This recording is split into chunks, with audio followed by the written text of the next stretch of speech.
Hello, it's Alex. Welcome to my channel and thank you for joining me today for Friday Sews. This is just a chance to have a bit of a catch up. I've got a couple of new additions to my autumn wardrobe that I've made to show you, but yeah, it's just a chance to have a bit of a catch up really. I also, before we dive into that, wanted to say thank you so much for all the fabulous comments from my last video, which was the one with suggestions for garments as gifts, potentially with Christmas coming up, and lots of you came up with suggestions of things that you plan to make or things that you have made.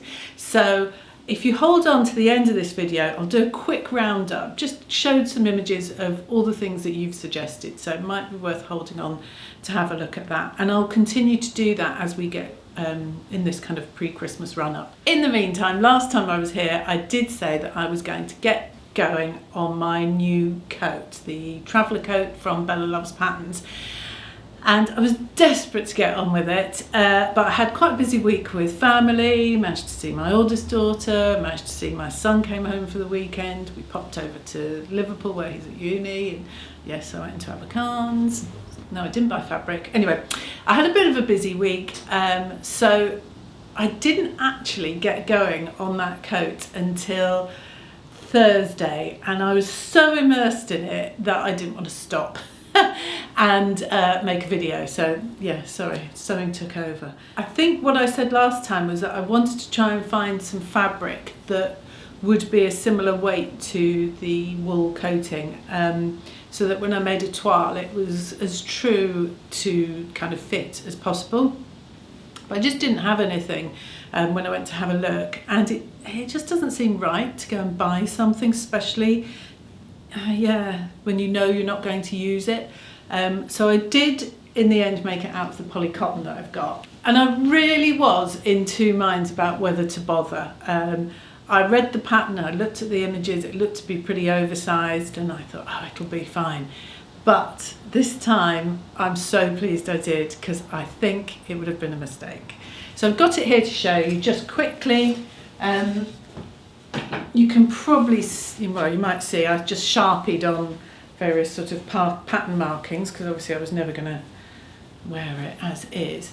So I made a size 14, and I think, bearing in mind this isn't lined, it's not wool, I think you can see, wearing it over the shirt, it's fine, but I think that adding for the extra thickness in a wool fabric, and considering, you know, it's going to be a winter coat, I want to be able to wear jumpers underneath it, I think it would have been, it's a drop shoulder, so where is that shoulder?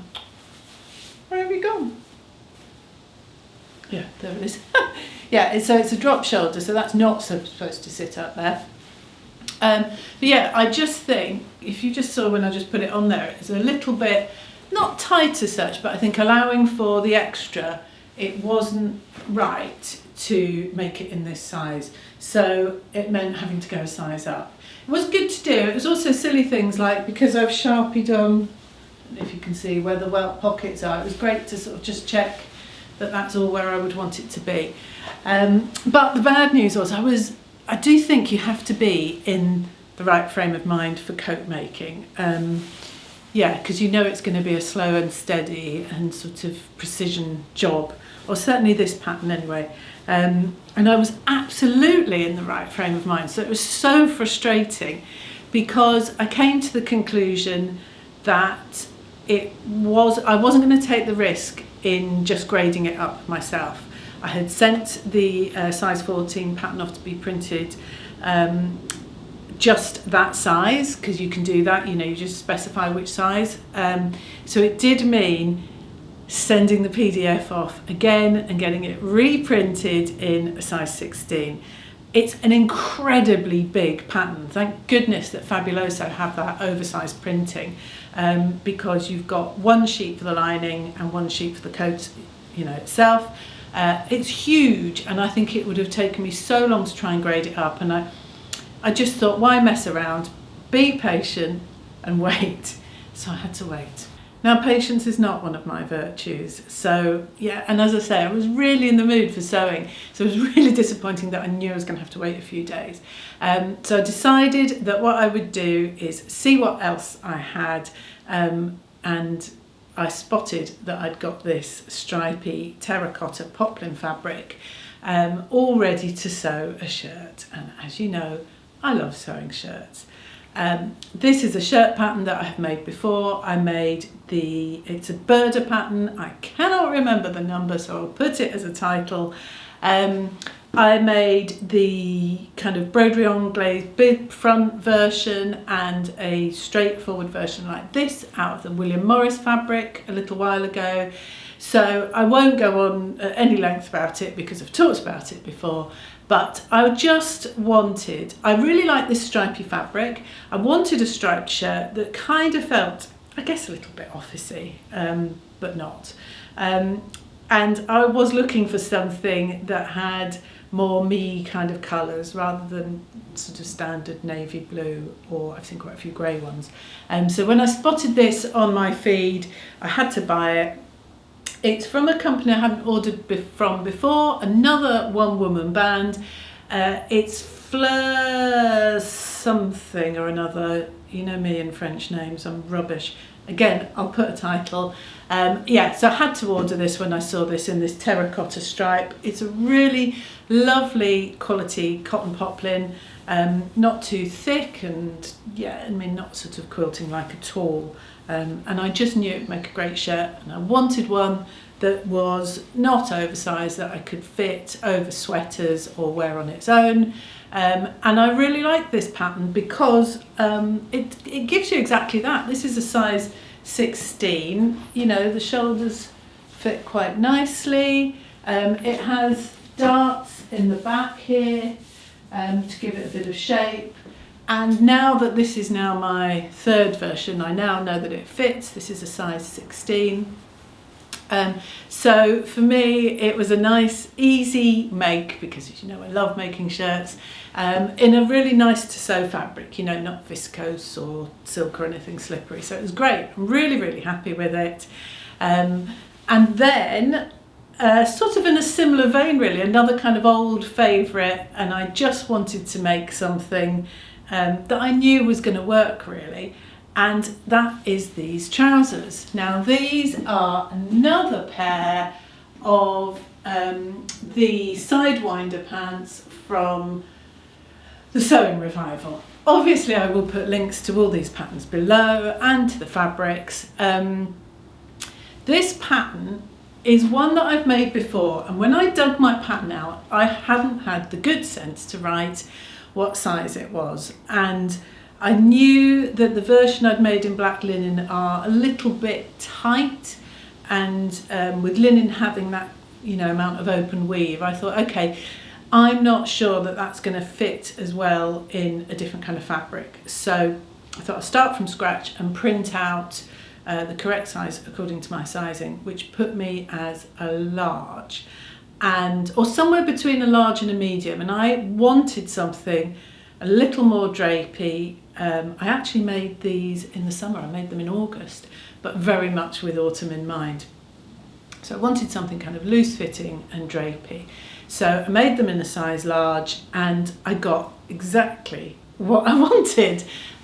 These are, I am actually seriously thinking about putting a couple of belt loops on them, because I've got really into doing the old half tuck, or even maybe a full tuck, not sure, but yeah, I think I might do that because I quite like to have a belt. But yes, they are flat fronted, but then they have an elasticated back, so they're so lovely and comfy to wear.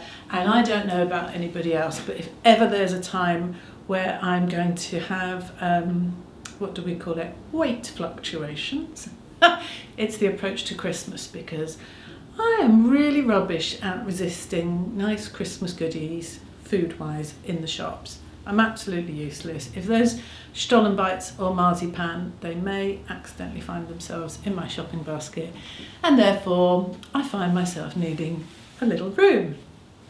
And I knew that these would be perfect. So this rust fabric is a brushed gabardine that I bought from Minerva. Don't think there are any natural fibres in it, but it does feel really nice. Yeah, kind of thick enough for trousers, but nice and comfy with it being brushed. And I just really, really like these trousers. They're the ones that have the side seam that sort of twists round, and as you can see, hopefully you can see because I'm worried that I'm falling off the edge of the picture here. I went for the ones with a turn up because I just liked how it looked, and I am a big fan of wearing chunky boots in the winter, and I thought that that would look quite nice. There are lots of trousers around that are slightly more loose fitting and oversized, and I really like that. But you know what it's like with trousers, they're not always the easiest to fit. So yeah, I went for an old favourite. I have to say, however, I did take quite a chunk of fabric out sort of as a wedge from the centre back seam through to sort of about here-ish, because I had quite a lot of gathering. And whilst, even though I'm talking about, you know, tucking in and wearing a belt, I probably would still have my shirt hang down there. I'm not fond of seeing an elasticated kind of look. I'm not sure it's the most flattering, but yeah, I still found that it was just a bit too gathered and kind of bunching around here. Something obviously to do with my shape. The only thing, if you do something like that, you've got to be careful of is making sure that you can still get it on over your hips. So yeah, just check that. But as a combination, I am really, really happy. I really like how the two feel together, and I feel like they will work really nicely with other things I have in my wardrobe. Obviously, I've gone for a bit of a cropped length. This option is there's a 7/8, you can do full length or 7/8. You can have a cuff, and you can do, I think there's an elasticated cuff as well. But yeah, I am enjoying things being a little bit cropped. I know it's not everyone's cup of tea, but yeah, so if you're not into that, then there is the full length version. But I think it'll fit really well with the other things I've made recently. That really nice Liberty shirt, you know, the brown patterned one with the puffy sleeves, I think will work really well with these trousers. Yeah, so, and most importantly, they're so comfy to wear. So yeah, that's what I've been making. Desperate to get back onto the coat because I am going great guns with it. I'm really, really enjoying it. To the extent that yesterday I was thinking I might not make a video this week because I just wanted to carry on with it.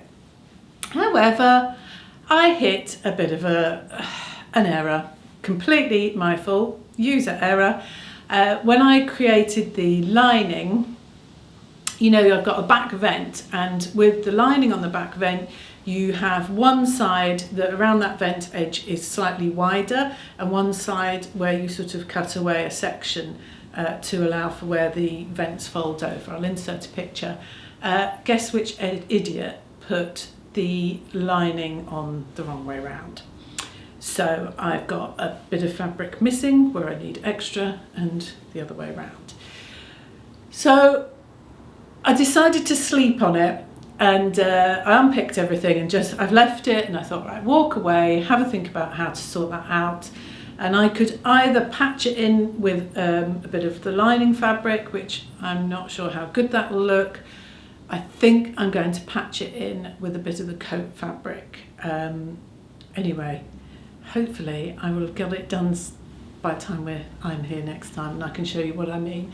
I think I'll get away with it. But it was enough to make me go, just stop and walk away, come and talk to all of you and make a video, and then when I go back to it, probably tomorrow now, I will be refreshed and invigorated and be able to sort of tackle my problem with a clear mind.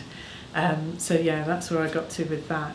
And the other thing I wanted to talk about before I do this roundup is that, do you remember we had a little giveaway a few weeks ago?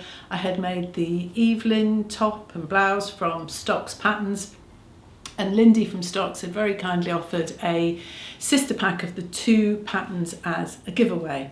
So the rules were that you had to subscribe, or the entry requirements were that you had to subscribe to her newsletter. Almost 300 people did that. So we put the numbers into a random number generator. Person number 57 was the winner and has now been contacted by Lindy with their free pattern.